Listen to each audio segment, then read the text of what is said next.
Horror Stories by Forest Secrets.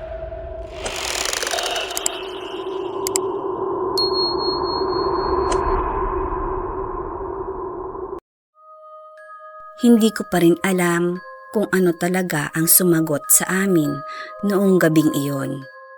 Tao ba, multo, o isang bagay na matagal nang naghihintay ng tatawag sa kanya.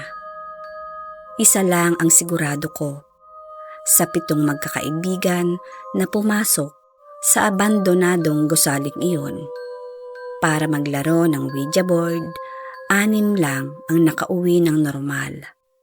At ang isa sa amin hanggang ngayon, hindi pa rin namin sigurado kung siya na ba talaga iyon o may ibang kumuha ng katawan niya.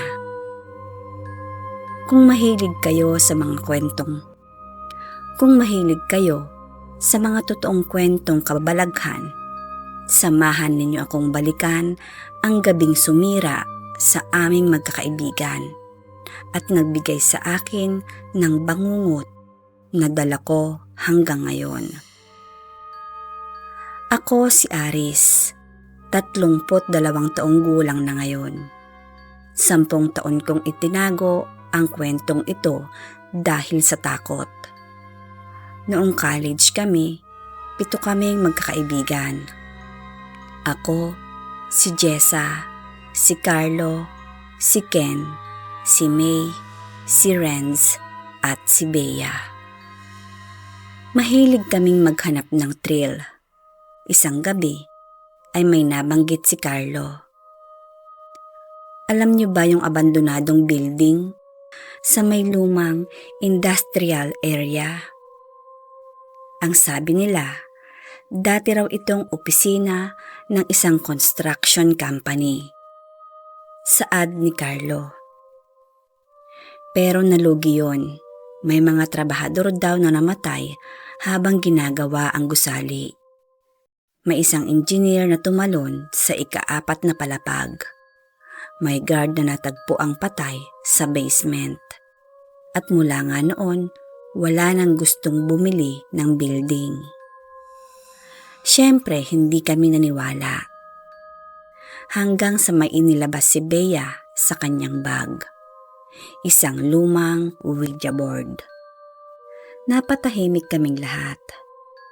Bakit dala mo yan? Tanong ng isa sa amin. Ngumiti lang siya at sinabing, subukan natin. Tumawa lang kami. Akala namin ay laro lang. Hindi namin alam na yun na pala ang pinakamalaking pagkakamali namin. Bandang 11:00 ng gabi nang makarating kami sa lumang building. Sira-sira na ang gate. Nakabukas, parang may naghihintay. Pagpasok nga namin, ay malamig agad ang hangin ang sumalubong sa amin. Kahit walang kuryente, ay may mga parte ng building na parang may anino na gumagalaw. Pinuntahan namin ang 3 palapag. Doon kami naupo at naglatag si Bea. Inilatag niya ang Ouija board. Nilagyan ng kandila ang paligid at inilagay ang baso sa gitna. Bago magsimula, may sinabi si Bea. Kahit anong mangyari, huwag ninyong bibitiwan ang baso. Saad niya. Tumawa lang si Ken. Pero habang tumatagal, nawawala ang saya namin. Parang may mabigat na pakiramdam sa paligid. Nagsimula nga kami. May gusto bang makipag-usap? Tanong ni Bea. Subalit walang nangyari. Nagtinginan lang kami at tumawang muli si Carlo. Sabi ko na, saad niya. Pero biglang gumalaw ang baso. Dahan-dahan at pumunta sa yes. Napatingin kaming lahat sa isa't isa. "Huwag kayong nandadaya," ang sabi ni Bea. Sabay-sabay kaming nagsalita. "Hindi ako." At muling gumalaw ang baso. Tanong ni Bea, "Anong pangalan mo?" Unti-unting gumalaw ang baso. Nagpunta sa letter M, A, R, A. Mara? Sino si Mara? Natahimik ang lahat. Pagkatapos ay muling naglakad ang baso at dahan-dahang nagpunta sa letter D, E, A, D. Death? Ang sabi ni Bea. Biglang namatay ang lahat ng kandila. Narinig namin ang yabag. May umaakyat sa hagdan. Mabilis at parang tumatakbo. Parang may humahabol. Napatayo kaming lahat at binuksan ni Carlo ang flashlight. Subalit walang tao. Pero naririnig pa rin namin ang yabag. Hanggang sa nasa harap na namin at biglang tumigil. Mula sa dilim ay may boses na mahina. Bakit ninyo ako ginising? Napahiyaw si May. Tumakbo na nga kami, pababa. Pero ang hagdan, hindi matapos-tapos. Parang paikot-ikot lang kami.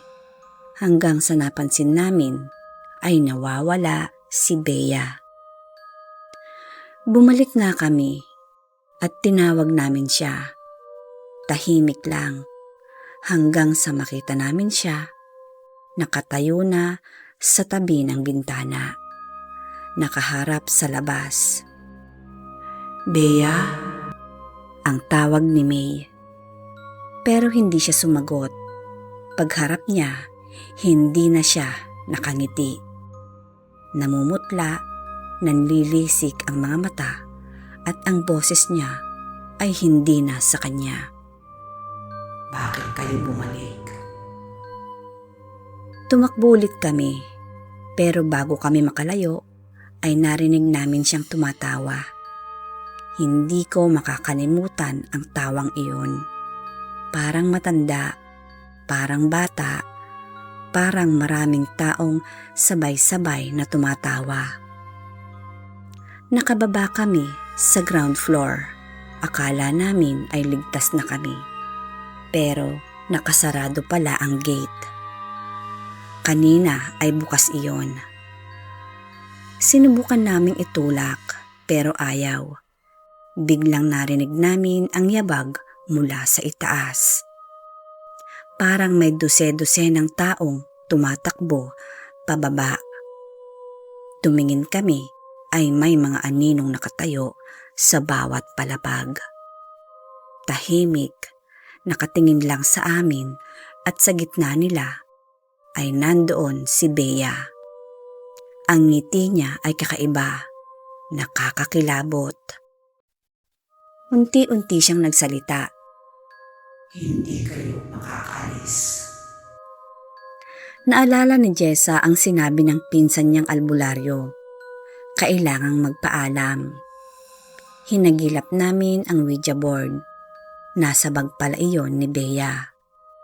Tumakbo si Carlo at kinuha niya. Nang mabuksan ang board, biglang lumakas ang hangin at sabay-sabay kaming nagsabi ng goodbye. Pero walang nangyari at inulit namin ang salitang goodbye. Biglang gumalaw ang baso at pumunta nga sa goodbye. Kasabay noon, bumukas na ang gate. Hindi na kami nagdalawang isip at mabilis na tumakbo palabas. Pero bago lumabas ay lumingon ako. Nakita ko si Bea, nakatayo sa loob, nakangiti at hindi siya gumagalaw. Akala ko ay ayaw lang niyang sumunod hindi pala.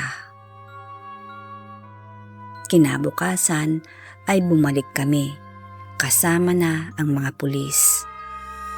Walang tao, walang Ouija board, walang kandila, walang bakas. At ang mas nakakatakot, ayon sa investigasyon, wala raw kaming kasamang babae. 6 lang daw kaming nakitang pumasok sa CCTV. 6 lang? Ang tanong ko sa aking isipan. Nagtawanan kami. Akala namin ay sira ang kamera. Pero nang ilabas namin ang litrato namin, ay unti-unti naming napansin. Nawala si Bea. Lahat ng group picture namin ay wala siya. Parang hindi siya umiral o parang hindi siya nag-exist sa amin. Lumipas ang ilang taon, sinubukan naming kalimutan iyon. Pero isa-isa kaming nakakatanggap ng tawag tuwing 3:00 ng madaling araw. Kapag sinasagot ay may maririnig lang kaming mahinang boses. Pwede na ba akong sumama? 1 taon ang nakalipas. Na aksidente si Carlo at sa kasamaang palad ay namatay siya. Sumunod si Ken at si May. Ngayon, 3 na lang kaming buhay. Ako, si Jessa at si Renz. Pero 2 linggo na ang nakakalipas ay nawawala si Renz.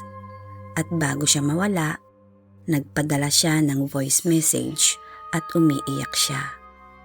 Aris, may babae rito sa kwarto ko at sabi niya hindi raw kami nagpaalam ng maayos.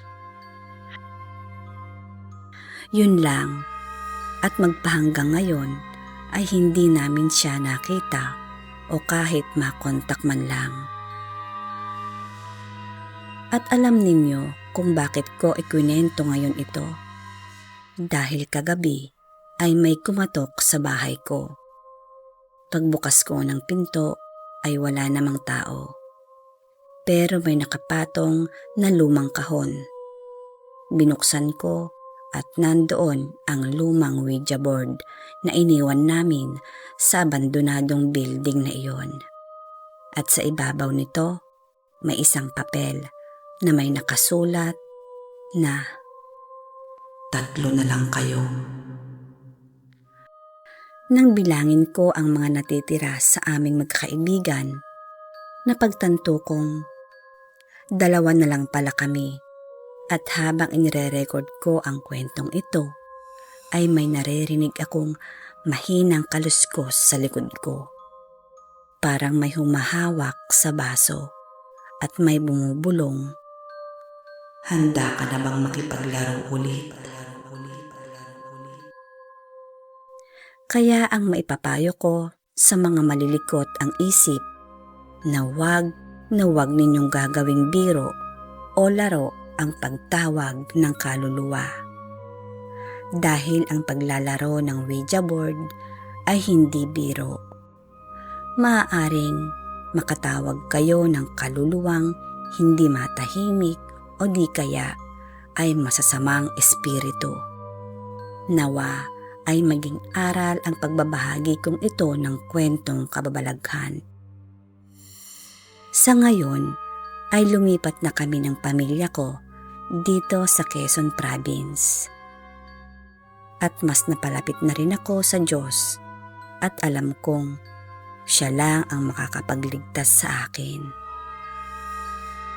Hanggang dito na lang ang kwento ko, Aris ng Quezon Province.